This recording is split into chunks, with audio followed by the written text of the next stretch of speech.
Soy Fernando Díaz Villanueva, hoy es 24 de octubre de 2021 y esto es La Contracrónica.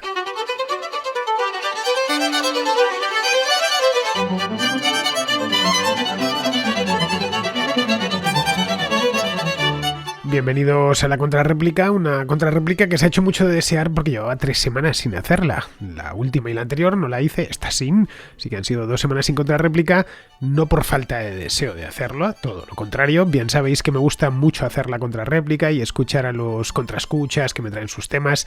Esta de los domingos además me gusta especialmente porque son temas de fondo que por lo general suelen ser muy agradecidos. La razón por la cual la semana pasada y la anterior no tuvimos contrarréplica se debe a que estuve fuera de Madrid. Primero estuve en Cartagena y luego posteriormente la semana pasada en Valencia y coincidió con el fin de semana, así que no el domingo concretamente, así que no pude preparar el programa, y a mí los programas me gusta prepararlos bien. En ocasiones puedo hacerlos por ahí, pero si estoy de aquí para allá pues me es completamente imposible. Y lo último que haría sería dejar una contracrónica, una contrarréplica, cualquier contra, hecha un poco así de cualquier manera, hacer una chapuza jamás. Bien, pues hoy volvemos, como os decía antes, volvemos con algunos temas muy interesantes, como podéis ver, estáis viendo la descripción del programa, y vamos a pasar directos a ella, pero antes quiero daros, como hago siempre los domingos, el número de WhatsApp de la contra. Es el 690-827909. Lo digo porque hay gente que todavía me lo sigue pidiendo. Me escriben correos, a pesar de que aparece en la edición de YouTube de este programa, aparece bien claro, bien grandecito. Tenéis que poner, eso sí, si estáis fuera de España, en América o en Europa, tenéis que poner más 34 delante para que me llegue bien. Es una nota de voz, simplemente, de 1, 2, 3 minutos de duración, y podéis tratar pues los temas propios del programa. Vamos, no me habléis de fútbol ni de celebridades, porque yo de esas cosas pues lamentablemente no sé nada, así que me lo podéis enviar, eso sí, pero claro, yo no os podré responder. Los temas habituales ya sean de fondo, en ese caso irán los domingos, o sobre temas del día o de esa misma semana. Bien, pues dicho esto, recordado el número, que es lo más importante, pasamos directos a la contrarréplica.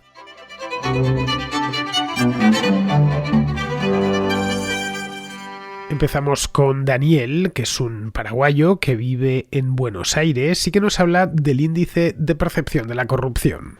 Salió hace poco un ranking global donde habla de la índice de percepción de la corrupción.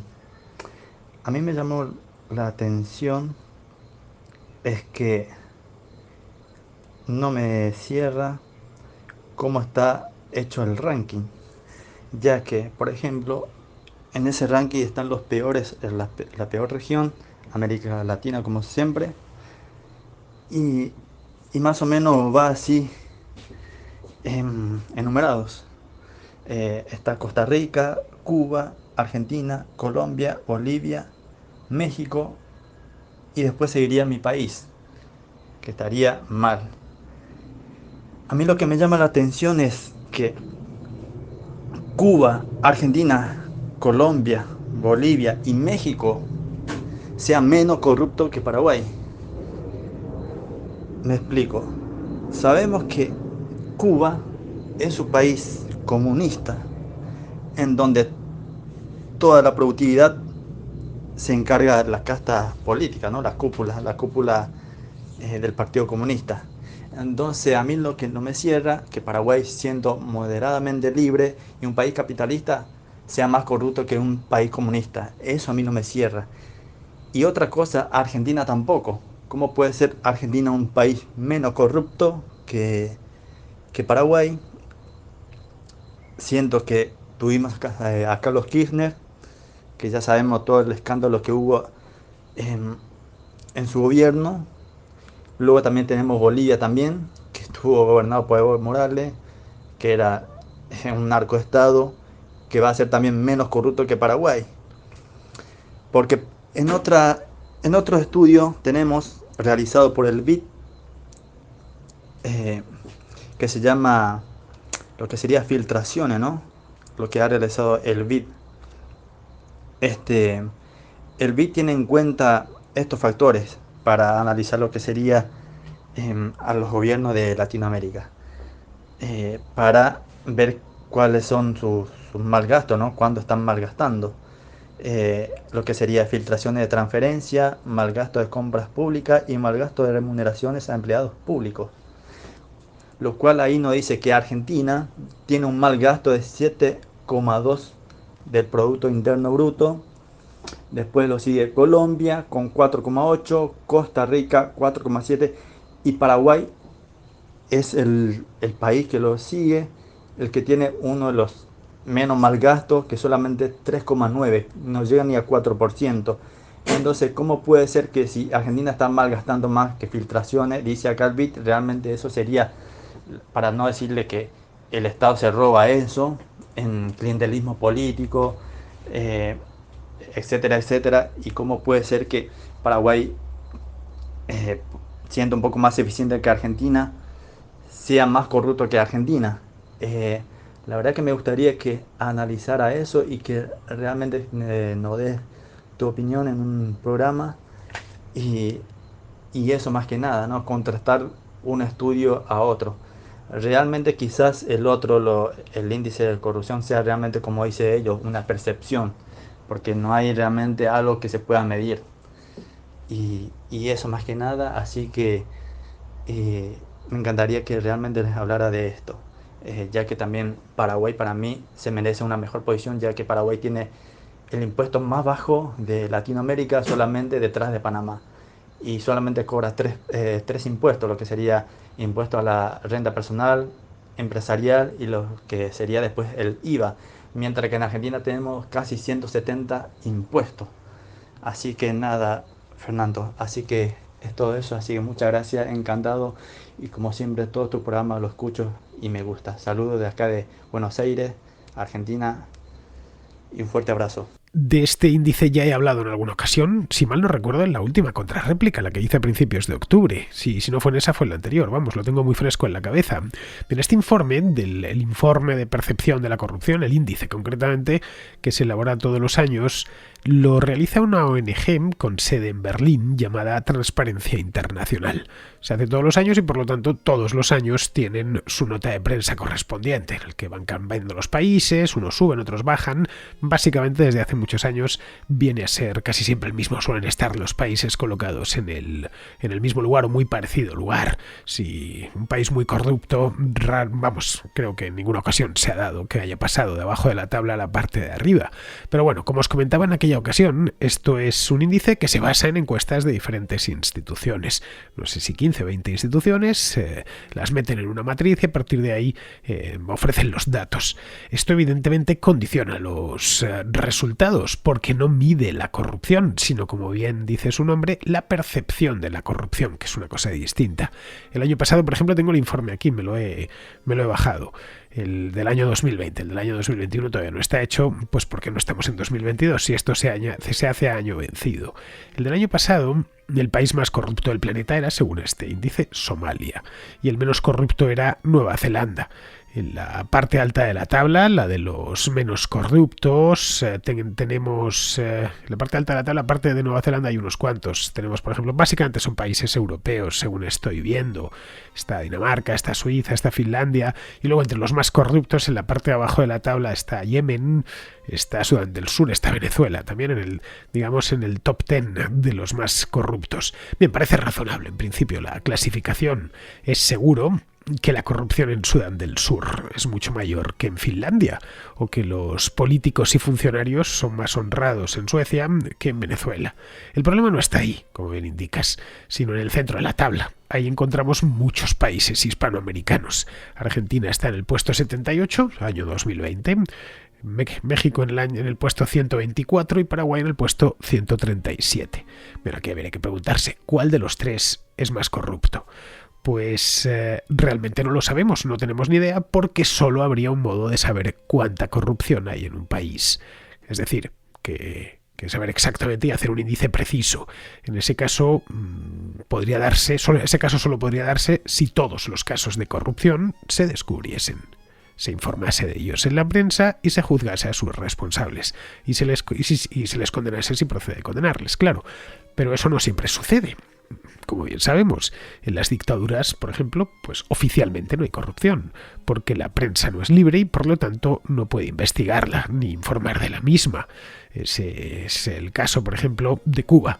La sociedad civil tampoco puede hacer ese trabajo. Es decir, nadie puede empezar a investigar el propio gobierno, desde la sociedad civil, las asociaciones, las ONGs, entre otras cosas porque en las dictaduras no existen ni asociaciones, ni ONGs, ni nada por el estilo. Y, por supuesto, los jueces y los fiscales dependen del gobierno. Bien, ese es el caso, yo creo que más claro y el que más cerca nos pilla a los hispanos, el de Cuba. A ver, no verás a los fiscales cubanos husmear entre los altos cargos de la República, porque no puede suceder, porque esos mismos fiscales y los jueces los han puesto los mismos políticos. Tampoco verás al Granma, que es el diario oficial de Cuba, investigando al gobierno, de la misma manera que el Pravda en tiempos de la Unión Soviética pues no daba ninguna mala noticia sobre el gobierno soviético, aunque hubiese, qué sé yo, colas kilométricas en las tiendas. En la Unión Soviética todo funcionaba bien, no había drogadictos, no había crímenes, no había ni asesinos en serie. Luego se veía que sí, efectivamente, hay ciertas cosas ahí en todos los lados, pero bueno, que no aparecían en la prensa y por lo tanto no había que juzgarlas. Bien, así que todo lo que nos queda es la percepción de la gente. En países con una institucionalidad muy débil, la percepción, por lo general, suele ser muy alta. ¿Por qué? Pues porque nadie se fía del gobierno. Y luego además tienen que estar los propios ciudadanos de esos países pagando mordidas continuamente, es decir, pagando sobornos de manera continua a lo largo de su vida. En muchos países de Hispanoamérica es común que los agentes de policía pidan sobornos en los controles de tráfico. Si me estáis escuchando desde ciertos países lo sabréis a la perfección porque seguramente os haya tocado pagar alguno. En algunos casos también tienes que pagar tasas informales para hacer ciertos trámites. Bueno, en muchos de estos países los jueces son venales, es decir, puedes pagar para que un juez te absuelva, puedes pagar para comprar un expediente.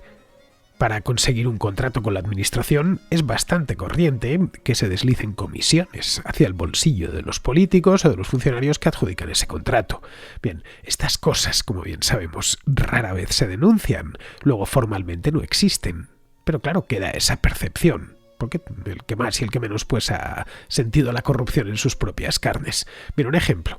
A mí en España jamás un policía, un funcionario me ha pedido un céntimo. Nunca por nada. Me ha podido hacer esperar cola, eso sí, especialmente la administración, pero nunca me han pedido nada para agilizar un trámite, por ejemplo. Bueno, pues fue pisar Guatemala hace 6 años y a los 10 días volví a la universidad y una patrulla de la Policía Nacional Civil me paró en una calle y después de revisar concienzudamente mi documentación, por fortuna llevaba ese día el pasaporte, me pidieron los agentes que les invitase a un cafecito, así tal cual me lo dijeron. Vamos, que les diese 100 quetzales. ¿Qué pasa si no les doy los 100 quetzales?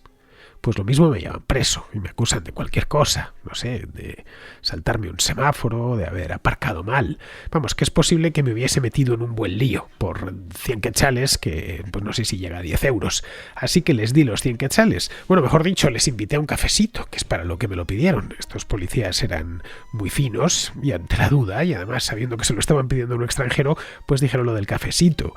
A mí, francamente, te lo digo, en aquella ocasión lo que me produjeron fue lástima. Los policías en Guatemala ganan muy poco dinero y están muy mal equipados. Vamos, que apenas llegan a fin de mes y tienen que hasta que pagarse el uniforme. Esto me lo contaron después. Bueno, no les eché cuentas. No les eché cuentas a ellos. Se las eché a su gobierno, que mantiene a la policía en pésimo estado. En aquel entonces, estoy hablando del año 2015, gobernaba en Guatemala un tal Otto Pérez Molina, a quien meses después de este soborno, esto fue a principios de año, bueno, pues el mes de septiembre, este soborno que me pidieron en la calle, vamos, le procesaron a Pérez Molina por un caso de corrupción en las aduanas. Al final terminó procesado por 3 casos, uno de ellos por un puerto de contenedores en el puerto de San José. Ahí había incluso en ese caso el corruptor era un español que lo encarcelaron. Bueno, pero el principal era el de las aduanas, se conoció como caso La Línea. Bueno, pues él y su vicepresidenta, una mujer llamada Roxana Valdetti, se habían montado una aduana paralela. Sí, una aduana paralela, tal cual. Si querías meter un producto, que sea un contenedor o lo que fuese, en un puerto guatemalteco, podías ir por el conducto normal y quizá esperar meses e infinidad de trámites, o ir por el procedimiento abreviado, que es el que gestionaba esta mafia que se había montado, esta mafia paraestatal, pagando la comisión que te indicasen. Bien, Pérez Molina y su vicepresidente fueron procesados, se informó muchísimo de este tema a lo largo de este año, provocó incluso manifestaciones en las distintas ciudades, y fueron procesados porque había una comisión judicial independiente, que bueno, en este caso era dependiente de Naciones Unidas, la CICIG, que fue quien llevó a cabo la investigación y movilizó todo este tema. La CICIG ya no está en Guatemala desde hace un par de años. De no ser por ellos, seguramente nunca hubiera sido descubierto este caso de Pérez Molina, y hoy Pérez Molina pues estaría tan feliz viviendo pues bastante bien, todo hay que decirlo, quizá en la Florida o Dios sabe dónde, o en Guatemala viviendo como un marqués. Bien, estos dos hoy por hoy siguen en la cárcel, hasta donde yo sé, igual les han liberado, pero vamos, no me suena porque sigo en contacto con gente de Guatemala y sobre todo con Alberto Garín, que es medio guatemalteco y que además pasa por aquí por mi casa bastante a menudo. Bien, continuamos con Jorge, un estudiante de secundaria que tiene un par de dudas económicas. Hola Fernando, soy un estudiante de cuarto de la ESO que está cursando su primer año en economía y me han surgido bastantes dudas. La primera es que por qué los sueldos suben con pleno empleo. Esto lo he escuchado de algunos liberales y querría saber si es verdad y por qué. Y en segundo lugar, algo que ha dicho mi profesor y no entiendo muy bien por qué, es que por qué el salario mínimo provoca inflación. Enhorabuena por tu programa, sigue haciéndolo muchos años porque me sirve bastante para aprender. Adiós. Pues muy bien, Jorge, me alegro que tengas estas dudas. Bien, son dos cuestiones fáciles de responder, eso sí. Vamos con la primera. El pleno empleo provoca que los salarios suban porque el trabajo es una mercancía y sobre ella actúa la ley de la oferta y la demanda, como como en todas las mercancías. Si hay pleno empleo, significa que las empresas están demandando muchos trabajadores y claro, compiten por su fuerza de trabajo. Para atraerla, pues tienen que remunerarla mejor. Si estás, no lo sé, en una empresa, bueno, tú eres muy joven todavía, estás haciendo el bachillerato, bueno, ni siquiera estás en la ESO. Si estás en una empresa ganando 1.500 euros al mes y te ofrecen en otro sitio 2.000 euros, pues es probable que te cambies de empresa. No seguro, pero probable, porque en un trabajo no solo cuenta el dinero, sino otros factores. Bien, pero si te dan 500 euros más al mes, las probabilidades de que te cambies pues son grandes. La vacante que dejes en tu empresa tendrán que cubrirla de alguna manera. O sea, el trabajo que hacías pues era importante.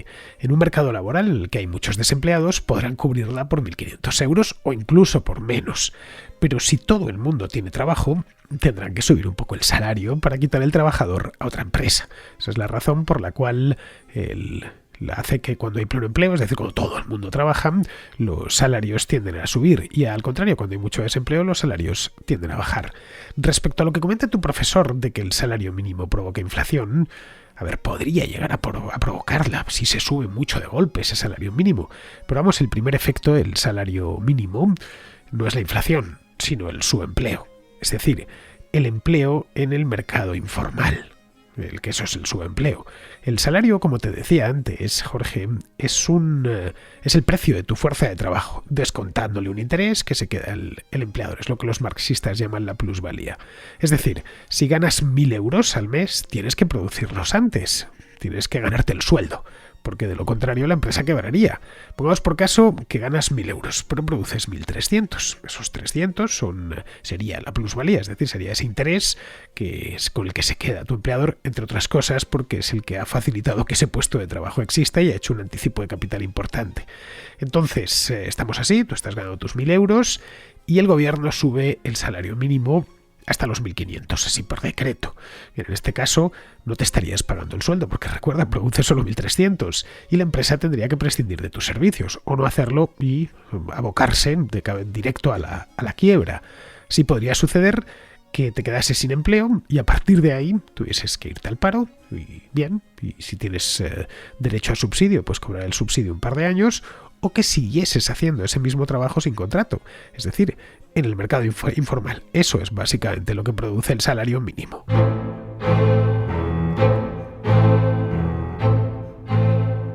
Seguimos con Israel de Vigo, que vuelve con el tema este del humor de izquierdas y de derechas. Quería ligar una noticia de estos días, el fallecimiento de Terry Jones, miembro de Monty Python y director de La vida de Brian, con esto de que si hay humor de izquierdas o de derechas. Para mí La vida de Brian es una obra maestra, me he reído muchísimo, me sigo riendo todavía cuando la veo y quizás aparte, bueno, además de sus elevadas dosis de de ingenio, uno de sus encantos es que tiene para todo el mundo. O sea, reparte estopa a cualquier colectivo que te puedas imaginar. Siempre habrá un palo o siempre habrá una broma para ese colectivo. A diferencia de nuestros humoristas, los humoristas que solemos ver en televisión, que siempre hacen bromas con lo mismo, que si la monarquía, los políticos de derechas, la iglesia, los empresarios, y que siempre se olvidan pues, de hacer bromas sobre el trabajador jetas, el sindicalista cara dura, o los políticos de izquierdas y sus incongruencias. Y quizás ese sea el objetivo del humor, es decir, que haya para todos, y que esto de hacer partidismo o hacer un humor sesgado en función de la ideología, pues que bueno, no debería ser así. Y de hecho, pues bueno, hay mucha gente que ya ve al cómico de turno, al Buenafuente de turno y directamente desconecta. El humor debe de ser irreverente en toda circunstancia, y su límite pues es el que esté dispuesto a poner el receptor de ese humor. Por ejemplo, vamos a hacernos una pregunta. ¿Cabe la posibilidad de contar un chiste sobre el muerto en su entierro? Es una pregunta que pone contra el límite, contra las cuerdas al humor. En principio no, claro, a no ser que la gente te mire como si estuvieses loco, desde luego sería una falta de educación. Pero claro, si el muerto era humorista, y así lo dejó dicho, antes de morir, quiero que en mi funeral contéis chistes sobre mí. He visto, se pueden ver por redes sociales y en YouTube algunos funerales que son de risa. Digo de risa porque hay gente bailando y cosas así. En fin, cada uno es cada uno. Bien, en este caso pues quizá no sea tan mala idea contar un chiste sobre el muerto. Bueno, mira la cantidad de epitafios satíricos que hay por los cementerios. El que contaba ayer en la contraportada de Jardiel Poncela, ¿no? Si queréis ser merecedores de todos los elogios, de los máximos elogios, moríos. Bien, mejor chiste que ese, creo, y lo puso él propio en su nicho, lo tiene en la tumba. El problema del humor en las televisiones españolas es que se trata de un humor militante, es decir, de una prolongación más o menos graciosa del mensaje que los partidos tienen, ¿vale? Estos mismos partidos que manejan la línea editorial de esas televisiones. Bueno, el caso más claro, por lo menos recientemente, o a mí me lo parece, tampoco es que siga a todos los humoristas de España, pero son estos de Buenismo Bien, que es este programa humorístico, presuntamente humorístico, que tiene tanto éxito en la cadena SER. Uno de los que lo hacen, se llama Quique Peinado, la verdad es que no sé si será más o menos gracioso. Lo que sí sé es que es un activista cercano a Podemos desde hace muchos años. Se puede perfectamente ser de Podemos y humorista a la vez, como se puede ser de Vox y humorista, bueno, de cualquier partido y humorista, solo faltaba. La cuestión es que prima la condición de militante o la de humorista. Y no hay que darle muchas más vueltas. Perfectamente Quique Peinado puede ser de Podemos, tener el carné de afiliado y a la vez trabajar en Buenismo Bien y contar chistes. La cuestión es qué pone por delante. Por desgracia, en España lo que prima es la condición de militante, como bien sabemos. Vamos, lo vemos continuamente en la televisión. La semana pasada, cuando hablaban, esto es de Buenismo Bien, te estoy hablando, porque, bueno, yo a veces lo escucho y otras veces me veo sus vídeos en YouTube, por pura curiosidad, y a veces tienen bastante gracia, no hay que negarlo. Bien, pues estaba viendo lo de la Carmen Mola, lo recordarás porque además creo que trajiste tú este mismo tema a la contracrónica esta misma semana. Bien, lo que dieron con lo de Carmen Mola, lo tienes en YouTube, puedes mirarlo. Fue un discurso feminista, esencialmente. ¡Ojo! Cuidado que había material ahí con este tema para darle a todo el mundo y partirse de la risa y no ponerse intenso. Pero nada, lo primero es lo primero. Son militantes de una opción política muy concreta, una opción ideológica sobre todo muy concreta, y claro, no defraudaron a su audiencia. A cambio, pues esos 10 minutos que dura lo que le dedicaron a lo de Carmen Mola son cualquier cosa menos graciosos, son esencialmente soporíferos. Bien, vamos ahora con Alfredo, que pregunta por la política económica del franquismo. Muy buenas. Ahora mismo estoy escuchando la contracrónica respecto al franquismo y los delitos de opinión y simplemente quería información, si es posible, querría saber las políticas económicas que seguían en la etapa de Franco. Yo soy de un pueblo de Toledo, Talavera Nueva, se llama, y aquí Franco al parecer repartió tierras para que la población lo trabajase y estaba bastante dividido. Hay mucha gente que lo odia y mucha gente que lo aprecia mucho porque repartió tierras que alguien supongo que se las tendría que quitar y se las cedió al pueblo para que las trabajase. Aquí hay mucho agricultor, mucho ganadero Y nada, simplemente saber si nos podías informar sobre las políticas económicas que seguían. A mí me interesa mucho porque antes mi abuelo decía que antes pagaban una cuota muy pequeñita, sin embargo ahora pagan muchísimo por todos lados, impuestos, seguros y de todo. Y nada, simplemente saber si nos podías informar un poquito por encima de las políticas que seguían en esa etapa. Muchas gracias y enhorabuena por tu programa. El franquismo, Alfredo, no tuvo una política económica única. Recuerda que fue un régimen que duró mucho tiempo. Es un régimen que duró casi 40 años, bueno, 36 años en paz, desde el 39 hasta el 75. Así que le dio tiempo a ensayar varias políticas económicas. La primera, nada más llegar al poder, nada más ganar la guerra, vamos, estuvo presidida por la autarquía, un delirio falangista que hizo que las penurias económicas de la posguerra se arrastrasen muchísimo tiempo, hasta bien entrados los años 50. La cartilla de racionamiento en España, una guerra que había terminado en el 39, duró toda la década de los 40 hasta el año 52. Bien, a partir de ahí se fue soltando algo la mano, poco a poco, con la idea de facilitar las exportaciones y captar capital, y divisas, básicamente. Pero la economía española estaba llena de regulaciones y había infinidad de trámites para todo. Vamos, al final los falangistas, que en esencia, en cuestiones económicas, son socialistas, pues habían dejado un campo de minas en la economía y el país no conseguía salir de la pobreza ni recuperarse. Había distintos tipos de cambio, no se favorecía la inversión extranjera y el déficit estaba disparado.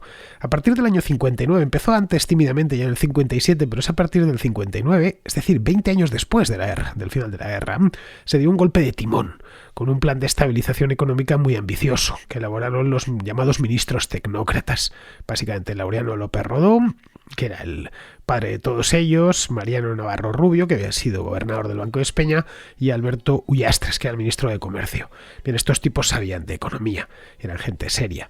A partir de ahí la economía creció mucho hasta la década de los 70. Con el dinero obtenido, con la bonanza, pues el Estado hizo planes de desarrollo que a veces funcionaron y otras veces no funcionaron. Bueno, es cuando se creó el polo químico de Huelva, por ejemplo, cuando ciudades como Vigo o Valladolid se convirtieron en los grandes focos industriales que son hoy.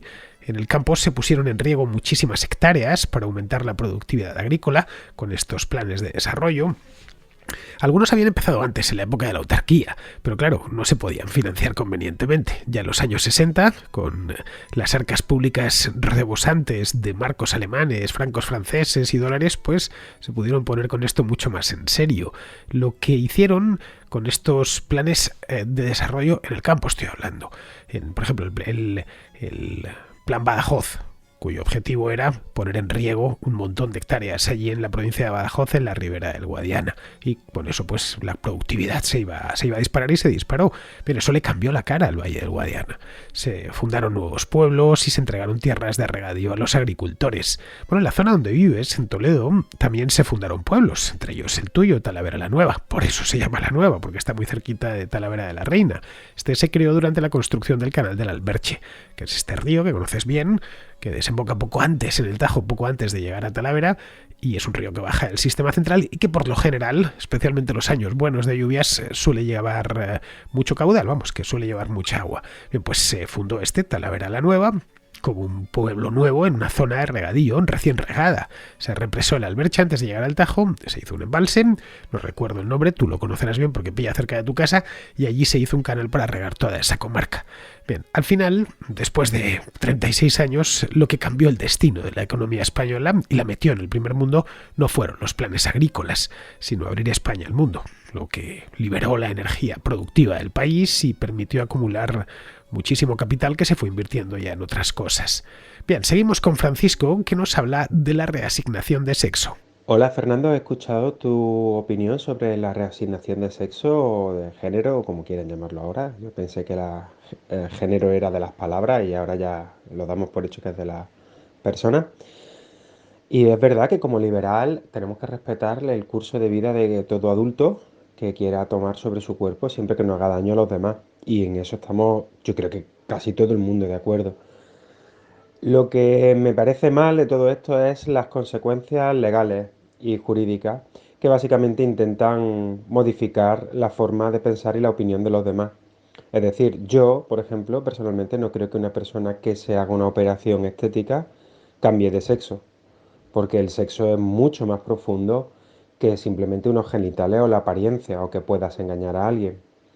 Entonces, para mí esa persona no ha cambiado de sexo. Sin embargo, si yo voy a un transexual y le digo que, por ejemplo, no le atiendo en una depilación femenina porque para mí sigue siendo un hombre, tengo problemas legales. Esto ya ha pasado, es el caso Waxing, me parece, en Estados Unidos. O bueno, o todavía peor, ya sabes, ese caso de un hombre que se cambió de sexo legalmente, que además no tiene ni por qué operarte. Y bueno, lo metieron en una cárcel de mujeres y allí provocó varias violaciones más. Entonces, el problema es cuando la ley nos dice lo que pensar. Y yo creo que todo el mundo debería ser libre para operarse, pero todo el mundo no es libre para imponerme que yo piense que eso me parezca un hombre o una mujer. Eso es dentro de la libertad de cada uno. Que creo que en definitiva es lo que defendía Jordan Peterson inicialmente. El legislador Francisco, para hacer su trabajo, necesita hechos objetivables. Los hombres y las mujeres vistos desde fuera somos iguales, somos como dos gotas de agua, a excepción de los genitales, claro, digo, visto desde fuera. Podemos decir que la estatura, pero claro, hay mujeres muy altas y hombres muy bajitos, o el hecho mismo del vello corporal, pero hay mujeres que tienen más y menos, y lo mismo con los hombres, ¿no? Hay hombres lapiños, vamos, que no les crece la barba nunca. Así que lo único que desde fuera nos distingue son los genitales. Así es como pues un médico le dice a la madre embarazada si su hijo será niño o niña. Mira la ecografía y en función de los genitales sabe si será una cosa u otra. Más allá de la genitalidad tenemos que ir a la autopercepción, es decir, el modo en el que nos percibimos a nosotros mismos. Lo normal es que los genitales y la autopercepción vayan de la mano, pero no siempre sucede así. A veces niños biológicos se sienten niñas y niñas biológicas se sienten niños. A eso se le llama, está perfectamente escrito, se le llama disforia de género. Es decir, su sexo es masculino, por ejemplo, o femenino, pero se perciben como mujeres u hombres.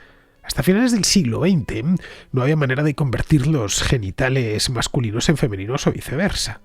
Tampoco había forma de hacer que el cuerpo de un hombre desarrollase, por ejemplo, senos prominentes.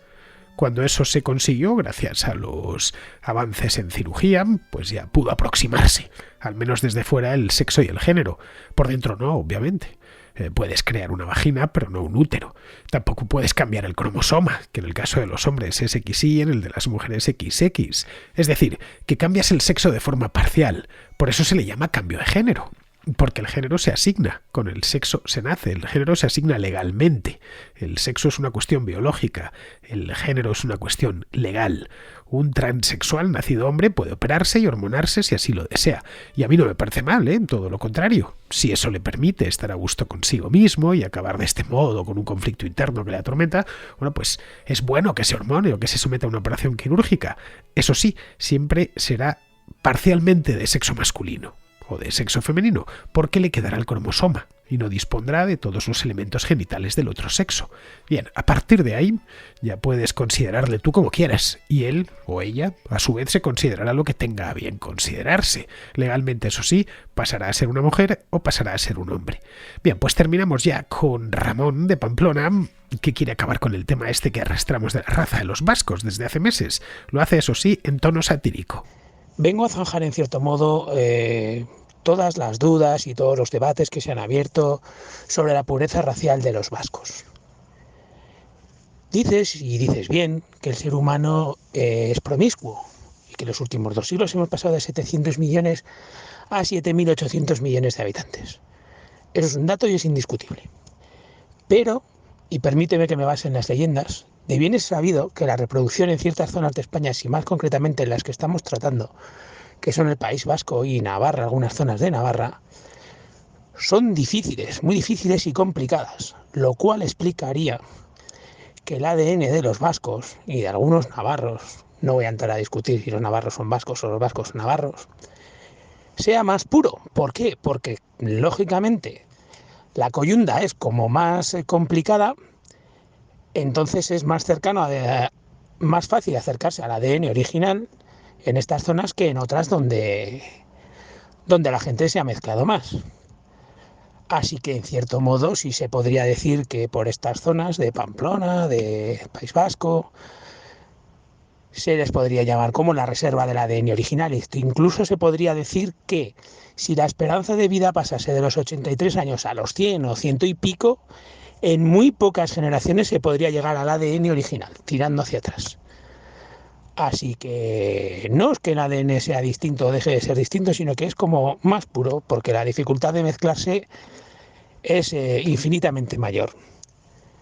Y esto también abarca el ámbito político, porque siempre se dice, no, que es que la derecha es como más conservadora, más puritana, más no sé qué, lo cual nos dejaría de que si las necanes o algunas mujeres adscritas a la izquierda, pues deberían ser como más liberales en el aspecto sexual y tal, y nada más lejos de la realidad. Son exactamente igual de cercanas a la Virgen de Begoña, a San Fermín y a todos esos caracteres típicos de esta zona. Así que sí, pensad en nosotros y nada, echadnos una mano. Bueno, déjalo.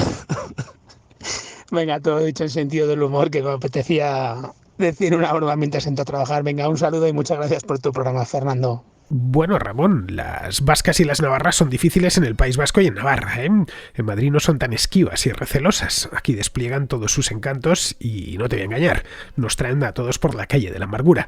Quizá es que no sabéis cómo seducirlas. Bebéis demasiado y os ponéis intensos y claro, así no hay manera. Bueno, ahora en serio, Ramón, los vascos y navarros llevan no siglos, llevan miles de años mezclándose alegremente con los de alrededor. Podríamos pensar que allí pues hay unos, como se dice a veces, ¿no? Hay unos valles inaccesibles que fomentaron desde tiempos inmemoriales la endogamia. Pero caray, que aquello no es el Tíbet, que está en España, que está llena de valles recónditos el país y apartados. En los Pirineos hay algunos que cuando llegas por primera vez no entiendes muy bien cómo llegó la gente hasta ahí, construyó la carretera y un pueblo a la ladera con su iglesia. Así que me reafirmo en lo dicho en otras ocasiones. No existe nada parecido a la raza vasca. Eso es una ensoñación de unos dementes del siglo XIX que ha tenido, por desgracia, para todos nosotros, un recorrido histórico demasiado largo. Muy bien, queridos amigos, pues con esto damos por concluida la contrarréplica de hoy, del 24 de octubre. Espero que haya sido de vuestro agrado. Yo, entre tanto, os invito a que regreséis por aquí mañana.